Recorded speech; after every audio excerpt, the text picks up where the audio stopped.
नमस्कार, आप देख रहे हैं नेक्स्ट नाइन नेशन। मैं हूं आपके साथ मेघा। आज उत्तर प्रदेश की सियासत में एक नया मोड़ आया है। भारतीय जनता पार्टी ने अखिलेश यादव के परिवार में सेंध लगाई है। यादव परिवार की छोटी बहू अपर्णा यादव बीजेपी में शामिल हो गई हैं।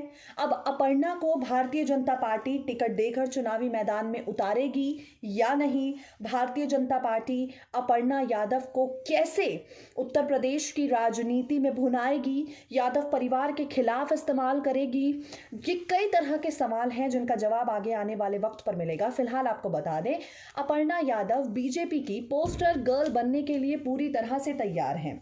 आज अपर्णा यादव भारतीय जनता पार्टी में शामिल हुई और बीजेपी में शामिल हो जाने के बाद लोग अक्सर ये सवाल उठता आया है कि अब तक तो आप मुलायम सिंह यादव के साथ थे, अखिलेश यादव के साथ थे, समाजवादी पार्टी की नीतियों से सहमत थे, लेकिन अब क्या? अब अपर्णा यादव की राजनीति क्योंकि समाजवादी पार्टी के खिलाफ है, तो उनकी जो पहली प्रतिक्रिया सामने आई है भाजपाई हो जाने के बाद, वो हम आपको बताने जा रहे हैं। भारतीय जनता पार्टी में शामिल होकर अपर्णा यादव ने समाजवादी पार्टी को गुंडा गर्दों वाली पार्टी कह दिया है। बिल्कुल ठीक सुन रहे हैं आप। ये अपर्णा यादव जो अब तक कहती थी कि समाजवादी पार्टी के राज में उत्तर प्रदेश का विकास हुआ है, आज वही अपर्णा यादव कह रही हैं कि महिलाओं के लिए सपा के राज में यूपी सुरक्षित नहीं था। और कौन से बयान अपर्णा यादव ने अखिलेश और मुलायम सिंह यादव के खिलाफ दिए हैं, सुनिए जरा। भारतीय जनता पार्टी में आज आधिकारिक तौर पर मुलायम सिंह यादव की छोटी बहू अपर्णा यादव शामिल हो गई हैं। सबसे पहले हम आपको वीडियो दिखाते हैं किस तरह बीजेपी में शामिल होने के बाद अपर्णा यादव पार्टी के राष्ट्रीय अध्यक्ष जेपी नड्डा से मुलाकात करने के लिए पहुंची। देखिए ये एक्सक्लूसिव वीडियो।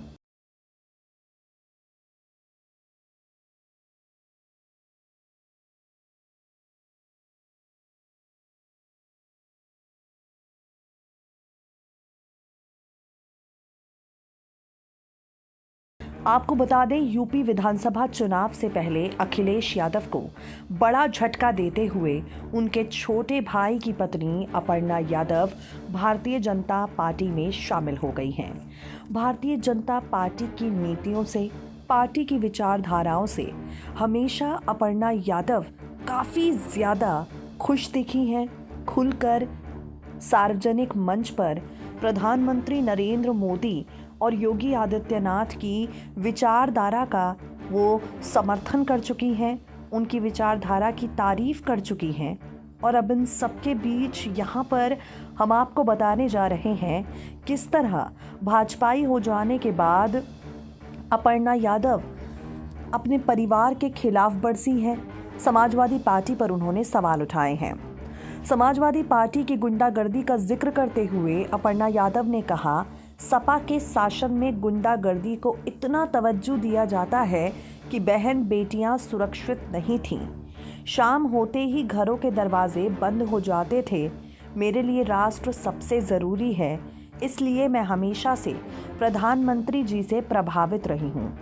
केशव प्रसाद मौर्य ने इस मौके पर कहा, प्रदेश के मुख्यमंत्री के रूप में अखिलेश जी असफल रहे हैं, साथ ही वो परिवार में भी असफल रहे हैं। इसी वजह से अखिलेश यादव विधानसभा चुनाव लड़ने से लगातार बच रहे हैं। आपको बता दें, अपर्णा यादव आखिर क्यों अपनी पार्टी के खिलाफ जाकर भारतीय जनता पार्टी में शामिल हुई हैं। आखिर क्यों अपर्णा यादव अपनी पार्टी को छोड़कर भारतीय जनता पार्टी का हिस्सा बनी है। ऐसे कई सवाल यहाँ पर उठ रहे हैं, कई सवाल सुनने में आ रहे हैं जिनका जवाब फिलहाल जनता चाहती है। जितने जवाब सामने आए हैं, चलिए हम वो भी आपको बताते हैं। कहा जा रहा है कि अपर्णा यादव लखनऊ कैंट सीट से चुनाव लड़ना चाहती थी, लेकिन समाजवादी पार्टी उन्हें टिकट देने के लिए तैयार नहीं थी। लखनऊ कैंट सीट से मैदान जंग में अपर्णा यादव को उतरना था, लेकिन पार्टी उन्हें टिकट देने के लिए तैयार नहीं थी। ऐसे में अपर्णा यादव ने अपनी पार्टी को छोड़कर भारतीय जनता पार्टी में शामिल होने का फैसला किया। भारतीय जनता पार्टी की उन्होंने सदस्यता ली। अब बीजेपी उन्हें टिकट देकर मैदान जंग में उतारेगी या नहीं, इस सवाल का फिलहाल कोई जवाब किसी के पास नहीं है। भारतीय जनता पार्टी अपर्णा को टिकट देकर मैदान जंग में उतारेगी, पार्टी की ओर से फिलहाल अब तक ऐसे कोई संकेत नहीं दिए गए हैं।